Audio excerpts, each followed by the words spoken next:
Good morning, good evening, and good night. Welcome back to another video. Hope y'all doing pretty well.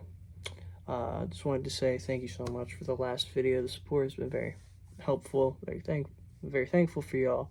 This gives me more motivation to try and get stuff out when I can, when I'm free. But anyways, this video, it's over a shoe I've been trying out for the past month. Something that I've had doubts about.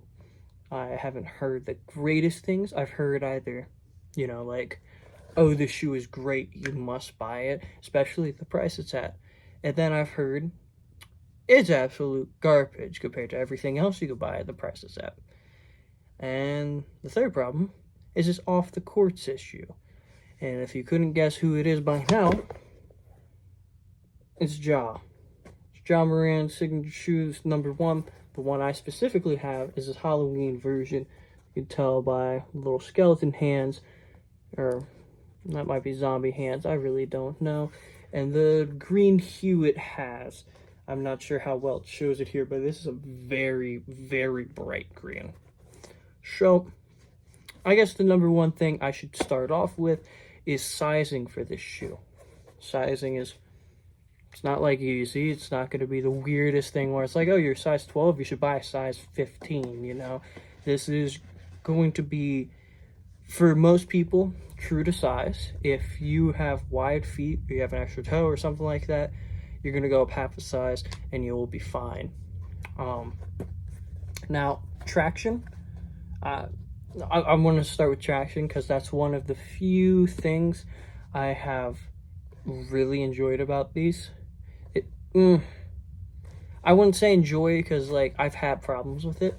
These are either going to, if you look down here, you see how the little, it just kind of goes everywhere. I don't know what they call it exactly. There's also the little line. There's Ja symbol for his shoe. It's really cool when you look at it. If you can't tell, I've also played these outside a little bit just to get it. I'm keeping these as my mostly indoor shoes because they're a million times better indoors. But continuing on, the traction, whenever you take a step, you feel secure. Whenever you don't feel secure, you're going to slip. And whenever you feel secure, you're not going to slip. You're either stopping on a dime or you're going to hit the ground and you're just going to keep going and you're going to slip and fall on your face, which has happened many times for me, mostly outdoor. Or on a court that just hasn't been cleaned yet. If the court's dusty, there's no traction. You're just falling flat on your face. Otherwise, if it's a really good court inside, it's gonna stop you no matter what. Outrigger on this, really strong. And I'm trying to move it, trying to move the forefront of the shoe. If you could see, it doesn't want to move, okay, which is really good in my opinion. As a guard shoe, it is really good. Helps you keep, whenever you're moving, your shoe doesn't mess with you. It's very flat, very stable. In fact, the back of the shoe, you can literally knock on it like a door, which is, I find, crazy. Not the front. I mean, front too. Bottom of the shoe, it won't move. You will not have problem stepping and your foot flying out of the shoe or anything. It will stay where you put it to stay. Now the low point of it, the cushioning. If you could hear this, and then I want you to just know that the shoe, your cushioning is about that thick, which, for most shoes, for instance, the Yeezy, look, right? The cushion is pretty big. It's a little smaller than this, which is a running shoe, right? But the cushioning on this sucks. I feel like it's just a step above hooping in a Jordan 1, and it's somehow worse than hooping in Jordan 4s, which is something I never thought I'd be able to, I would say, in my life. But it really feels like that. When you jump up and you land, you feel every last bit of yourself hitting that ground shoot up through you. Nothing is absorbed by these shoes, in my opinion. But then again, if you aren't, you know, going around, jumping around, doing a bunch of athletic crap, then the cushioning on this shoe doesn't really matter. The thing that most people care about, though, with these shoes, other than it being John Morant, is the price point. If you look at a lot of basketball shoes, you know, LeBron's, $200. KD's, they can range from, they could be 200, they could be 110. It really depends on the model. You know, if it's like LaMelo's, I would consider the first, like, main really popular, like, shoe that started off as, like, really cheap. And this is one of Nike's ways of combating with that. It's a cheaper shoe, so it isn't going to be as good as a LeBron 20, LeBron 21, you know? It isn't going to be that type of, like, prestige and, like, good materials, good cushioning. But for $110, it's still pretty good. And, I mean, the only thing I'm really disappointed in is that these don't bring a loaded Glock in the box. Oh, talking about the box is pretty cool in my opinion.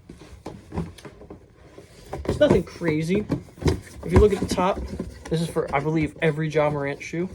It has his icon, which is also seen on the bottom of the shoe. It's pretty cool.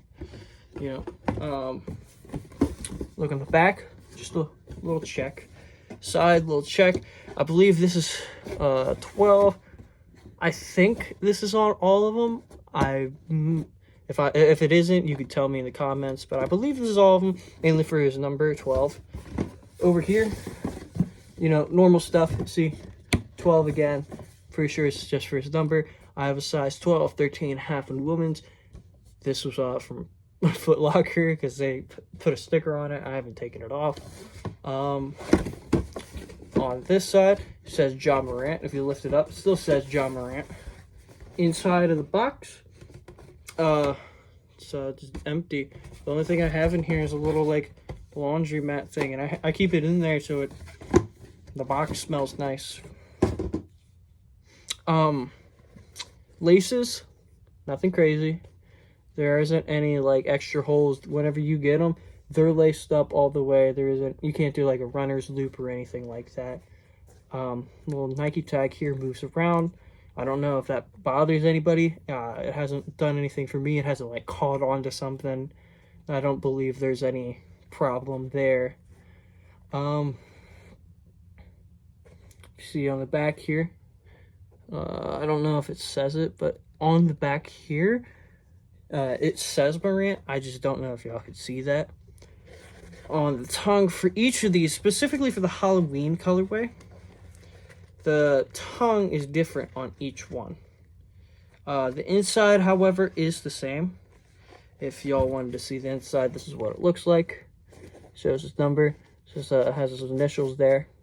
And yeah, that's about it. I mean, it's basically just a Kobe that's cheaper and doesn't have cushioning. That's really all I can say about these shoes. Other than that, like, yeah, that's about it. Well, you can do whatever you want with that knowledge, and I hope this has helped you if you wanted to see how you feel about these shoes. Anyways, y'all have a good day, or good night. Goodbye.